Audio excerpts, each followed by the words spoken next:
Assalamu alaikum everyone. My name is Sadia Fahim. I'm an overseas Pakistani and I live in London and मैं एक housewife हूँ और मेरा एक बेटा है। जज्बात कुछ नहीं है। आज सिर्फ हमें इमरान खान वापिस चाहिए। हम नहीं मानते हम इस जो हमें बेकारी बना रहे हैं वो हमारा हुक्मरान बनेगा और जो हमें हक से जीना सिखा रहा है उसको सब मिलके निकाल देंगे और डीजल को हम पे सदर बन के बिठा देंगे। चोर कल फर्दे जुर्म आयद होने उन पे और हमारा वजीर आजम बन रहा है। कल फर्दे मुजरिम को अदालत में बुलाकर उसका व्यू सुन रही है। इमरान खान हुकूमत में है, 3 बजे गया और कहते हैं सुप्रीम कोर्ट बंद है। रात को 11 बजे सुप्रीम कोर्ट खुल गई, हाई कोर्ट खुल गया। एक मामूली आदमी के लिए कौन है कारी? ये कौन है ये जिसके लिए अदालत खोली थी 11 बजे और हुकूमत के लिए कोई आपके ख्याल में खान साहब को किसने निकलवाया? सबने कुछ भी नहीं था क्योंकि वो वीडियो उस टाइम में बनी थी जब हम लोग सब पाकिस्तानी बहुत स्ट्रेस में थे। वो वेरी नेक्स्ट डे था। वो सब कुछ होने के बाद तो इतना कुछ फील नहीं हुआ कि वीडियो वायरल हो गई या कुछ ऐसा है। हाँ, ये ज़रूर हुआ कि हम ओवरसीज़ पाकिस्तानियों की जो दिल की आवाज़ थी वो इन बहरे हुक्मरानों के कानों तक शायद पहुंची होगी कि हम लोग नहीं चाहते ये जो हर वक्त मरियम बोलती रहती है कि हम आवाम के मैंडेट से आए हैं। वो आवाम के मैंडेट से नहीं आए, वो चोर दरवाजे से आए हैं।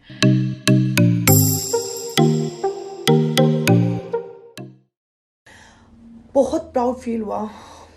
हमने सोचा अब हमारा मुल्क इंशाल्लाह ताला कुछ करेगा, लेकिन जिस दिन से उन्होंने एब्सोल्युटली नॉट बोला उन्हें बर्दाश्त नहीं हुआ कि एक पाकिस्तान में एक नडर लीडर, एक बेखौफ लीडर, एक ऐसा लीडर जो पाकिस्तान को बहुत स्ट्रॉन्ग कर रहा है इस मुल्क में, इस इस्लामी दुनिया में। उससे पाकिस्तान को स्ट्रॉन्ग नहीं कर रहा, वो इस्लाम को बहुत स्ट्रॉन्ग कर रहा है। उसने जैसे इस्लामी ममालिक को इकट्ठा किया, उसने जैसे इस्लाम का परचम बुलंद किया पूरी दुनिया में, वो कोई भी नहीं कर सकता था। वो आज तक कोई नहीं कर पाया।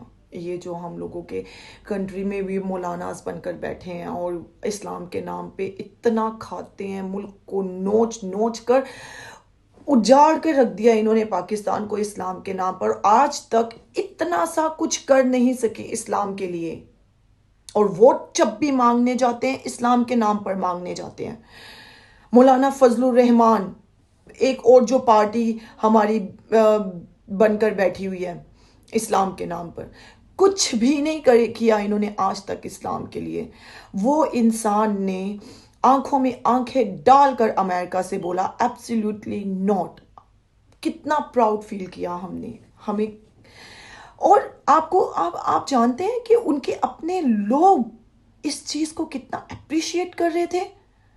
वो लोग कितना अप्रिशिएट कर रहे थे खान को। और वो क्यों खान को पसंद करते हैं? वो इसीलिए खान से अपनी जान छुड़वाना चाह रहे थे। इसीलिए उन्होंने ये रजीम चेंज ऑपरेशन करके खान को हुकूमत में से निकाला, क्योंकि उनको लग रहा था कि हमारे अपने लोग खान को इतना पसंद कर रहे हैं, इतना अप्रिशिएट कर रहे हैं, तो इसकी अपनी आवाम तो इसके पीछे आंखें बंद कर चलना शुरू हो जाएगी। ये तो पाकिस्तान को हमारे मुकाबले में लाकर खड़ा कर देगा। जिस तरह से हमारे पाकिस्तान की रिपोर्ट्स आई हैं इनकी दौरे हुकूमत में, जिस तरह से हमारी मौशी हालत थी, जिस तरह से जितने क्राइसिस से निकल के कोरोना जैसे वर्ल्ड वाइड क्राइसिस से निकाल कर पाकिस्तान को इस पोजीशन पर लाकर खड़ा किया खान ने। ये सब डर है जो ये पाकिस्तान में रजीम चेंज ऑपरेशन किया गया, ये सब डर है। और ये डर पाकिस्तान का नहीं था, क्योंकि पाकिस्तान तो 75 साल से है वजूद में। आज की उनको जरूरत पेश आई पाकिस्तान में रजीम चेंज करने के लिए, क्योंकि पहले गुलाम बनकर एक गुलाम आता था पाकिस्तान का हुक्मरान, जो इनका गुलाम होता था, जो ये कहते थे जी जी जी जी करते थे, एक लफ्ज नहीं बोल पाते थे उनके आगे, ऐसे सर झुका के हाथ बांध कर खड़े होते थे। और कुछ लफ्ज बोलना होता था तो पहले पानी का गिलास पीते थे। और उनको कैसे ऐसा हुक्मरान मंजूर होगा जो ऐसे बेखौफ होकर इनके सामने बैठे, टांग पे टांग रखकर, और इनको इनके मुंह पर आंखों में आंखें डालकर जवाब दे, एब्सोल्युटली नॉट, नहीं मरवाऊंगा मैं अपने लोगों को तुम्हारी जंग में, नहीं मरवाऊंगा मैं अपने लोगों को तुम्हारी खातिर, नहीं मरवाऊंगा। कैसे ऐसा हुक्मरान उन लोगों को बर्दाश्त होता? तो रिजीम चेंज ऑपरेशन तो होना था, बट वो ये इस चीज़ को इग्नोर कर गए कि शायद अवाम पाकिस्तान के साथ खड़ी हो जाएगी। अवाम को इतना शऊर दे चुका है इमरान खान के वो अब इन चोर डाकुओं को अपने ऊपर हुक्मरान तस्लीम नहीं करेगी। ये उसकी सबसे बड़ी मिसकैलकुलेशन हो गई। लेट्स सी, हम लाएंगे इंशाल्लाह खान को वापस, और इंशाल्लाह वो इसी तरह तुम लोगों को तुम्हारी आंखों में आंखें डालकर जवाब देगा। सबसे बड़ी रीज़न तो यही है कि वो नामूस रसालत के लिए खड़ा हुआ, और वो उस हद तक लड़ा जब तक ये सारी दुनिया इस बात को मानने के लिए तैयार नहीं हो गई कि हाँ, ये चीज़ मुसलमानों के दिल को तकलीफ़ पहुंचाती है जब भी हमारे रसूल सल्लल्लाहु अलैहि वसल्लम की शान में कोई गुस्ताखी करता है। एंड दूसरा, वो उसके माँ बाप हमारे माँ बाप पे हुक्मरान नहीं थे, और ना ही उसके बच्चे हमारे बच्चों पे हुक्मरान होंगे। वो हम में से आया है और हम में से है, और हमारी तकलीफ़ों को दिल से समझता है। वो जानता है कि एक गरीब, एक पाकिस्तानी, एक नॉर्मल पाकिस्तानी किस तरह से अपनी ज़िंदगी गुजारता है। तो उसको हमारे दर्द का बहुत एहसास है, और वो जो भी करता है सिर्फ पाकिस्तान की बेहतरी के लिए करता है। उसकी कोई जायदादें नहीं हैं, बल्कि वो जायदादों को ठोकर मार कर पाकिस्तान की खिदमत करने के लिए निकला है। और ये लोग सिर्फ निकले हैं पाकिस्तान को लूट कर अपने बच्चों के लिए, अपने लिए जायदादें बनाने के लिए। That's it. इनके दिल में कोई पाकिस्तान का प्यार, कोई पाकिस्तानियों के लिए प्यार कुछ भी नहीं है। इनको सिर्फ अपनी जायदादें बनानी है, बाहर के मुल्क, अपने मुल्क, हर जगह पर। That's it. इनका और कोई एम नहीं है। इनको कोई फर्क नहीं पड़ता एक आम पाकिस्तानी किस तकलीफ से गुजर रहा है, किस प्रॉब्लम से गुजर रहा है। इनका उससे कुछ लेना देना नहीं है। इनका सिर्फ इससे लेना देना है हमारी औलादें कितनी अयाशी में हैं और कितनी अयाशी में हो सकती हैं। आगे से हमने अपने खानदान रेडी किए हुए हैं, अपने बच्चे रेडी किए हुए हैं। अभी थोड़े दिन पहले मरियम बोल रही थी कि हम तो अपनी नस्लें रेडी कर रहे हैं हमारी नस्लों के ऊपर हुक्मरानी करने के लिए। हमें नहीं चाहिए आप अपनी खिदमत अपने पास रखें। आपके ये जो महलात बन रहे हैं आप उनमें रहिए प्लीज़। अब लूटना बंद कर दें पाकिस्तान को। बस हम लोग तंग आ गए हैं आप लोगों की बारियों से। 5 साल की उसकी बारी, जरदारी डाकू की बारी, 5 साल की आपकी बारी। That's enough now. Enough is enough. Leave us alone. हमें नहीं चाहिए आपकी हुक्मरानी, हमें नहीं चाहिए आपकी खिदमत। आप अपनी खिदमत अपने पास रखें। हमें खान वापस चाहिए जो कि हमारे मुल्क को इस दुनिया में एक पहचान दिलाता है। मैं एक ओवरसीज पाकिस्तानी हूँ। हमें पता है कि उसके दौरे हुकूमत में हमारी कितनी रिस्पेक्ट बनी है।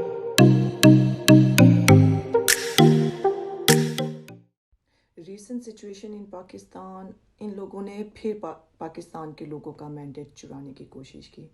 इन्होंने बोला कि हम आवाम के मैंडेट पे आते हैं।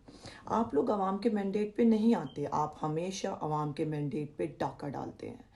अभी आपने रिसेंट जोन साहब खान ने कॉल दी थी मार्च की, इतना जुल्म हुआ पाकिस्तान में, इस बोलना नहीं चाहती वो वर्ड, इस सनाउल्लाह ने इतना जुल्म किया पाकिस्तान के अवाम पे। उसने नहीं देखा औरतें हैं, बच्चे हैं, बूढ़े हैं, इतना जुल्म किया, इतना शेलिंग की, इतनी शेलिंग की, फिर भी वो पाकिस्तान के लोगों को रोक नहीं सके खान के साथ निकलने के लिए। लोगों ने दावे किए कि पंजाब ने खान को रिजेक्ट कर दिया, पंजाब ने खान को रिजेक्ट कर दिया। लेकिन इन इलेक्शंस में जिनमें राना सनाउल्लाह रोक नहीं सकता था पाकिस्तान की आवाम को इलेक्शन में वोट कास्ट करने से, तो पंजाब की आवाम ने बता दिया, एक जोरदार थप्पड़ मारा राना सनाउल्लाह के मुंह पर और मरियम अवान के मुंह पर कि पंजाब की आवाम आपके साथ नहीं, खान के साथ हैं। अब ये लोग एक और बयानिया बना रहे हैं कि ये सीटें तो खान की थी, जिसमें से जो 25 सीटें खान की थी उसमें से भी हम लोगों ने 4 सीटें ले ली।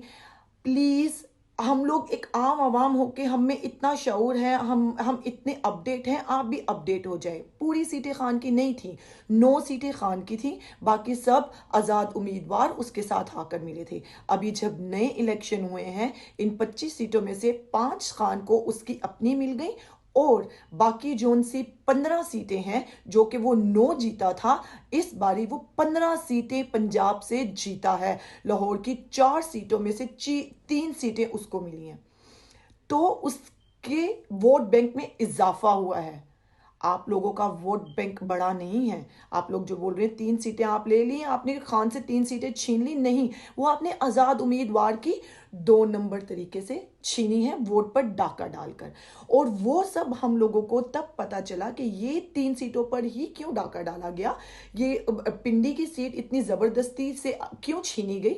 वो इसलिए छीनी गई कि ये सब कुछ आप लोगों ने करना था जो आपने कल किया। जो आपने एक अपना पपिट उधर बिठाया हुआ है, डिप्टी स्पीकर दोस्त मजारी, उसने एक बिल्कुल गैर आईनी फैसला दिया आप लोगों के कहने पर।